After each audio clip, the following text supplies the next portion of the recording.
News 1 middle ഈസ്റ്റിൽ ആദ്യം പ്രധാന വാർത്തകൾ. സൗദിയിൽ വാഹനാപകടത്തിൽ 3 മരണം. മരിച്ചവരിൽ 2 പേർ മലപ്പുറം സ്വദേശികൾ. ഒരാൾ കോഴിക്കോട് സ്വദേശി. അപകടം ത്വായിഫിൽ നിന്ന് 300 കിലോമീറ്റർ അകലെ. സിറിയയിലെ അവശേഷിക്കുന്ന രാസായുധങ്ങൾ അടുത്ത മാസത്തോടെ നശിപ്പിക്കും. ഐക്യരാഷ്ട്രസഭ മേൽനോട്ടം വഹിക്കും. ഇറാഖിൽ IS തീവ്രവാദികൾ ട്രക്ക് ഡ്രൈവർമാരിൽ നിന്നും നികുതി പിരിക്കുന്നു. അൽ അഖ്സയിലെ വെടിവെപ്പിന്റെ ഞെട്ടലിൽ രക്ഷപ്പെട്ടവർ. മുറിവുണക്കാൻ നായിഫ് രാജകുമാരന്റെ പ്രവിശ്യ സന്ദർശനം. സംഭവത്തെ ബഹ്റൈൻ അപലപിച്ചു.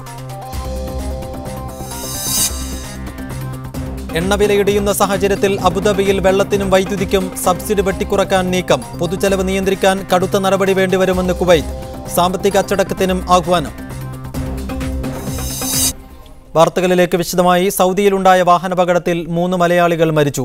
മലപ്പുറം എടവണ്ണ മുണ്ടേങ്ങരയിലെ തച്ചുപറമ്പൻ സഹൽ, പുളിക്കലിനടുത്ത് ഐക്കരപ്പടിയിലെ കിഴക്കുംകര വീട്ടിൽ മുഹമ്മദ് ഫാറൂഖ്, കോഴിക്കോട് അരക്കിണർ സ്വദേശി നടവിലകത്ത് ആഷിഖ് ബഷീർ എന്നിവരാണ് മരിച്ചത്. ഒപ്പമുണ്ടായിരുന്ന നിലമ്പൂർ സ്വദേശി സമീർ, യാസിർ എന്നിവരെ പരിക്കുകളോടെ ആശുപത്രിയിൽ പ്രവേശിപ്പിച്ചു. ജിദ്ദയിൽ നടക്കുന്ന ബ്ലൂ സ്റ്റാർ സോക്കർ ഫെസ്റ്റിവലിൽ പങ്കെടുക്കാനെത്തിയവരാണ് അപകടത്തിൽപ്പെട്ടത്. ത്വായിഫിൽ നിന്ന് 300 കിലോമീറ്റർ അകലെ ദിലമിലായിരുന്നു അപകടം.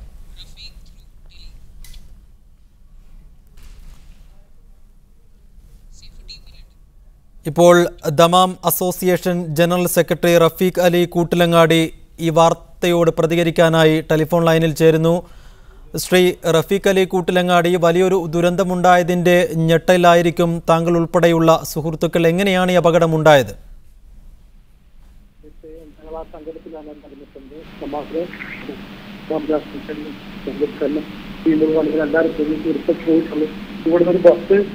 താഴോട്ട് പോയിട്ട് എല്ലാവരും ഒന്നിച്ച് സംഭവം കളിച്ചുകൊണ്ട് ഇന്നലെ വൈകിട്ടാണ് ഇവിടുന്ന് പോയത്.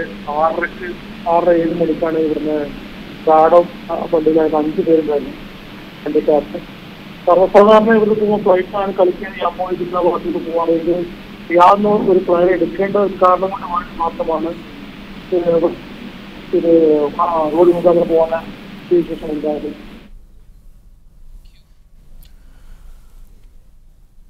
റഫീഖ് അലി കൂട്ടിലങ്ങാടിയാണ് ഇപ്പോൾ നമ്മോട് പ്രതികരിച്ചത്. സിറിയയിലെ അവശേഷിക്കുന്ന രാസായുധ നിർമ്മാണ കേന്ദ്രങ്ങൾ അടുത്ത മാസത്തോടെ അടച്ചുപൂട്ടും. പ്രത്യേക UN സംഘമാണ് നടപടിക്ക് നേതൃത്വം നൽകുന്നത്. അന്താരാഷ്ട്ര സമൂഹത്തിന്റെ കടുത്ത സമ്മർദ്ദത്തെ തുടർന്ന് കഴിഞ്ഞ വർഷമാണ് രാസായുധ പദ്ധതികൾ ഉപേക്ഷിക്കാൻ സിറിയ സമ്മതിച്ചത്. അമേരിക്കയും റഷ്യയുമായി ഒപ്പുവെച്ച ഈ ധാരണ പ്രകാരം രാസായുധങ്ങളുടെ ഉൽപാദനവും സംഭരണവും സിറിയ അവസാനിപ്പിച്ചിരുന്നു. എന്നാൽ രാജ്യത്തെ 12 രാസായുധ ഫാക്ടറികൾ അടച്ചുപൂട്ടിയിരുന്നില്ല. There are 7 hangars and 5 underground tunnels which need to be destroyed. Destruction is scheduled to commence later this month and likely to be completed probably around the summer of next year, 2015. ഇക്കഴിഞ്ഞ സെപ്റ്റംബറിലാണ് ഈ രാസായുധ കേന്ദ്രങ്ങളെക്കുറിച്ച് Syrian സർക്കാർ വെളിപ്പെടുത്തിയത്. Bashar al Asad ഭരണകൂടത്തിനെതിരായ പ്രക്ഷോഭത്തിനിടെ തലസ്ഥാന നഗരിക്കടുത്ത ഗൗത്തയിൽ 100 ആളുകൾ രാസായുധ പ്രയോഗത്തിന് ഇരകളായിരുന്നു. ഈ സംഭവമാണ് സിറിയയുടെ രാസായുധ പദ്ധതികൾക്കെതിരെ നിലപാട് ശക്തമാക്കാൻ ലോകരാഷ്ട്രങ്ങളെ പ്രേരിപ്പിച്ചത്. എന്നാൽ വിമതരാണ് രാസായുധങ്ങൾ പ്രയോഗിക്കുന്നത് എന്നാണ് അസദ് സർക്കാരിന്റെ നിലപാട്. News desk media 1. ആഭ്യന്തര യുദ്ധം രൂക്ഷമായി തുടരുന്ന സിറിയയിൽ സന്നദ്ധ പ്രവർത്തനങ്ങളിൽ ഏർപ്പെട്ടിരിക്കുകയാണ് അലപ്പോ നഗരത്തിലെ സ്ത്രീകൾ. വൈദ്യസഹായവും കുട്ടികൾക്ക് വിദ്യാഭ്യാസവും ഉൾപ്പെടെയുള്ള സേവനങ്ങളിൽ വ്യാപൃതരാണ് ഇവർ.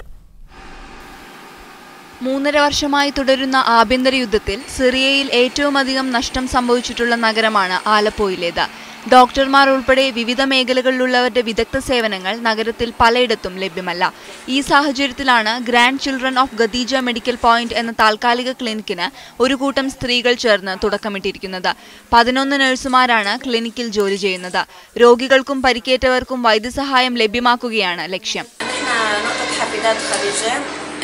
يعني فتحنا نقطة المشهد نقطة خدمية بنخدم المصابين في منازلهم إن كان مدنيين أو عسكريين. നിരന്തരമായ ഷെല്ലാക്രമണത്തെയും വ്യോമാക്രമണത്തെയും അവഗണിച്ച് സർക്കാരിന്റെ നിയന്ത്രണമില്ലാത്ത സ്കൂളുകളിൽ അധ്യാപികമാരും ജോലി ചെയ്യുന്നുണ്ട്. ആഭ്യന്തര കലാപം തുടങ്ങിയതിനു ശേഷം സ്കൂളുകളിലെ അംഗത്വത്തിൽ വലിയ കുറവുണ്ടായിട്ടുണ്ട്. സേവ് ദ ചിൽഡ്രന്റെ റിപ്പോർട്ട് പ്രകാരം ലോകത്തിൽ കുറഞ്ഞ സ്കൂൾ ഹാജർ നിലയുള്ള 2ാമത്തെ രാജ്യമാണ് സിറിയ. തകർന്ന സ്കൂളുകളിൽ പലതും സൈനിക ആവശ്യങ്ങൾക്കായാണ് ഇപ്പോൾ ഉപയോഗിക്കുന്നത്. യുദ്ധത്തിലും സേവന പ്രവർത്തനങ്ങളിലും സ്ത്രീകളുടെ സജീവ പങ്കാളിത്തമുണ്ടെങ്കിലും മനുഷ്യാവകാശ കമ്മീഷൻ റിപ്പോർട്ട് അനുസരിച്ച് സ്ത്രീകളും കുട്ടികളുമാണ് ആഭ്യന്തര യുദ്ധത്തിന്റെ കെടുതി അനുഭവിക്കുന്നത്. News desk media 1. ഇറാഖ് അതിർത്തിയിൽ IS സ്ഥാപിച്ചിരിക്കുന്നത് നിരവധി അനധികൃത ചെക്ക് പോസ്റ്റുകളാണ്. ബഗ്ദാദിലേക്ക് പോകുന്ന ട്രക്ക് ഡ്രൈവർമാരെ ഭീഷണിപ്പെടുത്തി ചെക്ക് പോസ്റ്റുകളിലൂടെ നേടുന്ന തുകയാണ് ISന്റെ പ്രധാന വരുമാന മാർഗം. സുരക്ഷാ സേനയുടെ വേണ്ടത്ര സാന്നിധ്യമില്ലാത്ത ഇറാഖിലെ മരുപ്രദേശങ്ങളിലാണ് ISന്റെ ചെക്ക് പോസ്റ്റുകൾ അധികവും.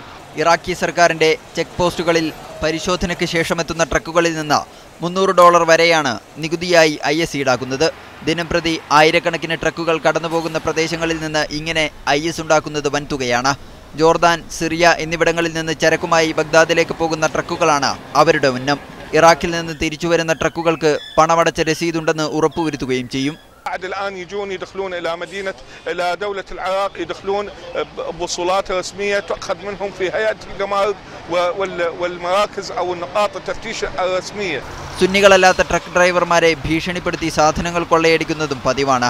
كلنا وقفنا أنا بس لحالي الكل وقف. بيانك لمين محمل سني ولا شيعي؟ قلت له سني. قال 3 ورقات. വടക്കൻ ഇറാഖിലും സിറിയയിലും ഭൂമി പിടിച്ചടക്കിയും മോഷണം നടത്തിയുമാണ് IS വരുമാനത്തിന്റെ ഭൂരിഭാഗവും കണ്ടെത്തുന്നത്. പിടിച്ചെടുത്ത എണ്ണപ്പാടങ്ങളിലൂടെയും IS വരുമാനമുണ്ടാക്കുന്നുണ്ട്. News desk media 1.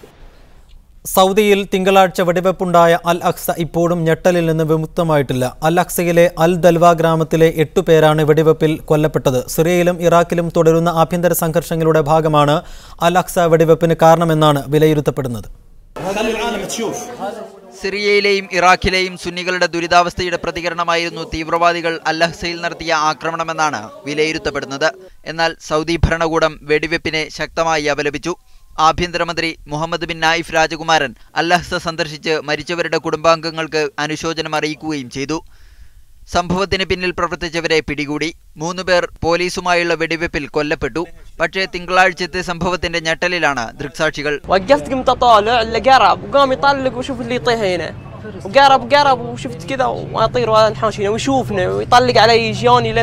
പ്രദേശത്തെ സുന്നി ഷിയ ബന്ധം വഷളാവാതിരിക്കാനുള്ള ശ്രമങ്ങളും ഭരണകൂടം കൈക്കൊണ്ടിട്ടുണ്ട്. ويعمل عملا جادا وصريحا وواضحا بإيقاف كل منابع وكل مصادر الشر التي تمس روح الوطن.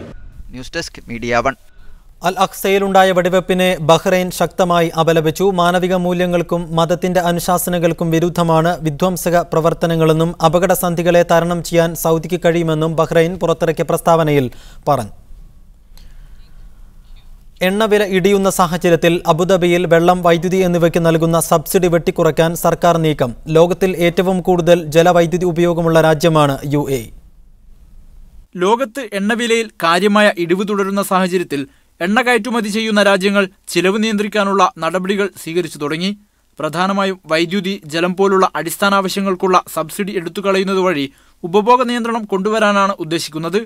ലോകത്ത് വൈദ്യുതി ഉപഭോഗത്തിന്റെ കാര്യത്തിൽ ഏറെ മുന്നിൽ നിൽക്കുന്നത് UAE ആണ്. 17.5 ബില്യൺ ദിർഹമാണ് ഈ വർഷം മാത്രം ഇവയ്ക്ക് രാജ്യം സബ്സിഡി ഇനത്തിൽ ചെലവഴിച്ചത്.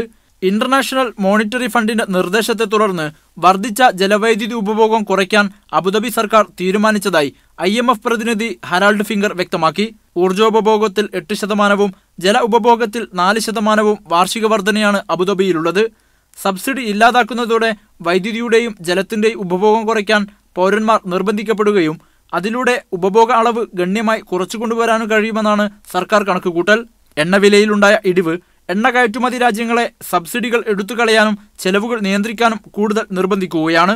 ആവശ്യത്തിലധികം എണ്ണയുൽപാദനം നടത്തി അമേരിക്ക നടത്തിയ മുന്നേറ്റമാണ് ലോക എണ്ണ വിപണിയെ താളം തെറ്റിച്ചത്. Media 1, Abu Dhabi. ആഗോള വിപണിയിൽ എണ്ണ വിലയിടിവ് തുടർന്നാൽ കടുത്ത നടപടികൾ വേണ്ടിവരുമെന്ന് കുവൈറ്റ് മന്ത്രി വ്യക്തമാക്കി. രാജ്യം കമ്മി ബജറ്റിലേക്ക് നീങ്ങുമ്പോൾ എണ്ണ ഇതര മാർഗങ്ങൾ അവലംബിക്കുകയും പൊതുചെലവ് നിയന്ത്രിക്കുകയും ചെയ്യാതെ പിടിച്ചു നിൽക്കാനാവില്ലെന്നും ക്യാബിനറ്റ് കാര്യമന്ത്രി ഷെയ്ഖ് മുഹമ്മദ് അൽ അബ്ദുള്ള പറഞ്ഞു. സാമ്പത്തിക അച്ചടക്കം വേണമെന്ന് പാർലമെന്റ് അംഗങ്ങളും ആവശ്യപ്പെട്ടു. 4 വർഷത്തിനിടെ ആദ്യമായാണ് ആഗോള മാർക്കറ്റിൽ കുവൈത്തിന്റെ അസംസ്കൃത എണ്ണക്ക് ബാരലൊന്നിന് $76.76 വിലയിടിഞ്ഞത്. നിലവിലെ സാഹചര്യം തുടർന്നാൽ രാജ്യം വൻ പ്രതിസന്ധി നേരിടേണ്ടി വരുമെന്ന് പറഞ്ഞ ഷെയ്ഖ് മുഹമ്മദ് ബദൽ വരുമാനമാർഗ്ഗങ്ങൾ തേടേണ്ട സമയം അതിക്രമിച്ചുവെന്നും പൊതുചെലവുകളിൽ കടുത്ത നിയന്ത്രണം ഏർപ്പെടുത്തേണ്ടത് അനിവാര്യമാണെന്നും കൂട്ടിച്ചേർത്തു. എണ്ണവിലയിടിവുണ്ടാക്കുന്ന പ്രത്യാഘാതങ്ങൾ പ്രതിരോധിക്കുന്നതിന് പുതിയ വരുമാന സ്രോതസ്സുകൾ കണ്ടെത്തണമെന്ന് പാർലമെന്റ് സമ്മേളനത്തിലും ആവശ്യമുയർന്നിട്ടുണ്ട്.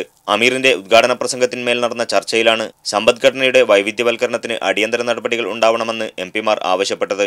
അതേസമയം പ്രതിസന്ധി മറികടക്കാൻ സർക്കാർ പ്രായോഗിക നടപടികൾ കൈക്കൊള്ളുന്നില്ലെന്ന ആക്ഷേപങ്ങളും ഉയരുന്നുണ്ട്. സബ്സിഡി അർഹതപ്പെട്ടവർക്ക് മാത്രമാക്കി പരിമിതപ്പെടുത്തണമെന്നും സാമ്പത്തിക അച്ചടക്കം പാലിക്കണമെന്നുമാണ് ആക്ഷേപകർ മുന്നോട്ട് വെക്കുന്ന നിർദ്ദേശം. Muneer Ahammed, media 1, Kuwait City. KNS Das സാമ്പത്തിക വിദഗ്ധൻ ഈ വാർത്തയോട് പ്രതികരിക്കാനായി ടെലിഫോൺ ലൈനിൽ. ശ്രീ KNS ദാസ്, 4 വർഷത്തിനിടെ ഉണ്ടായ ഏറ്റവും വലിയ ഇടിവാണ് എണ്ണവിലയുടെ കാര്യത്തിൽ ഇപ്പോൾ ഉണ്ടായിരിക്കുന്നത്. കുവൈത്തിന്റെ സമ്പൽ മേഖലയെ ഏത് രീതിയിലാണ് ഇപ്പോൾ ഈ വിലയിടിവ് ബാധിച്ചിരിക്കുന്നത്? കുവൈറ്റിന്റെ ഏക വരുമാനമായ എണ്ണയുടെ വില കുറയുന്നതോടൊപ്പം അതിന്റെ വരുമാനത്തിൽ തീർച്ചയായിട്ടും കുറവ് ഉണ്ടാകും. അങ്ങനെ വരുമാനം കുറവുണ്ടാകുന്ന സമയത്ത് ചിലവ് കുറയ്ക്കുക എന്നുള്ളതാണ് ഏറ്റവും സ്ഥായിയായിട്ടുള്ള ഒരു കണ്ടെത്തൽ. പിന്നീട് ഡെവലപ്മെന്റ് പ്രോജക്ട്സിലൊക്കെ ചിലപ്പോൾ സ്ലോനെസ് വരാം. മാത്രമല്ല ചിലവ് ചുരുക്കാനുള്ള ഇപ്പൊ ഗവൺമെന്റ് പറയുന്ന കാര്യങ്ങളൊക്കെ ഒരു നല്ല സൊല്യൂഷൻ തന്നെയാണ്. എണ്ണ ഇല്ല അല്ലാത്ത മറ്റ് ഉൽപ്പന്നങ്ങളും ഉള്ള ഒരു നടപടിയും കൂടി ഗവൺമെന്റ് സജസ്റ്റ് ചെയ്തിട്ടുണ്ട്. അതും സ്വാഗതം ചെയ്യുന്നു. ഇങ്ങനെയുള്ളൊരു അവസരത്തിൽ വരുമാനം കുറയുന്ന അന്തരീക്ഷത്തിൽ മറ്റു വരുമാന സ്രോതസ്സുകൾക്കുള്ള ഒരു നടപടികൾ കൊണ്ട് മുന്നോട്ട് പോകേണ്ടതാണ്. ശ്രീ KNS ദാസ്, എണ്ണവില ഈ രീതിയിൽ തന്നെ തുടരുകയാണെങ്കിൽ ഇപ്പോൾ അവലംബിച്ച ഈ മാർഗങ്ങൾ മതിയാകുമോ ഈ കമ്മിയിൽ നിന്ന് രക്ഷ നേടാൻ? അല്ല, ഒരു ഏക വരുമാനമുള്ള ഇതിൽ നിന്നും മറ്റുള്ള വരുമാന സ്രോതസ്സുകളും കൂടി നോക്കുന്നത് തീർച്ചയായിട്ടും നല്ലത് തന്നെയാണ്. ഇപ്പോൾ അവലംബിച്ചിരിക്കുന്ന മാർഗങ്ങൾ ഒന്ന് എണ്ണ ഇതര മാർഗങ്ങൾ അവലംബിക്കുക, പൊതുചെലവ് നിയന്ത്രിക്കുക എന്നീ മാർഗങ്ങളാണ്. ഇത് എത്രത്തോളം ഫലപ്രദമാണ്? അത് ഒരു പെട്ടെന്നുള്ള ഒരു വഴിയാണ്. മറ്റു വരുമാന മാർഗങ്ങളും കുവൈറ്റിനെ സംബന്ധിച്ചിടത്തോളം ടൂറിസം മേഖലയൊക്കെ വളരെയധികം വികസിപ്പിച്ചെടുക്കുവാൻ സാധിക്കുന്നതാണ്. ഓയിൽ റവന്യൂ അല്ലാത്ത രീതിയിൽ ചെലവ് ചുരുക്കുക എന്നുള്ളത് ഒരു പെട്ടെന്നുള്ള ഒരു സൊല്യൂഷൻ മാത്രമേ അതിനകത്തുള്ളൂ. ലോങ് ടേം ആയിട്ട് ബാക്കി പല നല്ല കാര്യങ്ങളും മറ്റു വരുമാനത്തിനുള്ള കണ്ടെത്തേണ്ടതാണ്. ഇപ്പോഴത്തെ ഒരു സാഹചര്യത്തിൽ എണ്ണവില അടുത്തെങ്ങാനും കൂടാൻ സാധ്യതയുണ്ടോ? ഇപ്പോൾ $100 മുകളിലായിരുന്നത് ഏകദേശം 76 വരുമ്പോൾ 25% താഴെ എത്തിക്കഴിഞ്ഞു. ഈ 25% പഴയ നിലയിലേക്ക് എത്രമാത്രം സമയമെടുത്തു വരുമെന്നുള്ളത് പറയാൻ ബുദ്ധിമുട്ടാണ്. വളരെ നന്ദി ശ്രീ KNS ദാസ് ഈ ഘട്ടത്തിൽ പ്രതികരിച്ചതിന്. എണ്ണവില ഇടിയുന്ന സാഹചര്യത്തിൽ കടുത്ത നടപടികളുമായി മുന്നോട്ട് നീങ്ങുകയാണ് കുവൈത്ത് മന്ത്രാലയം.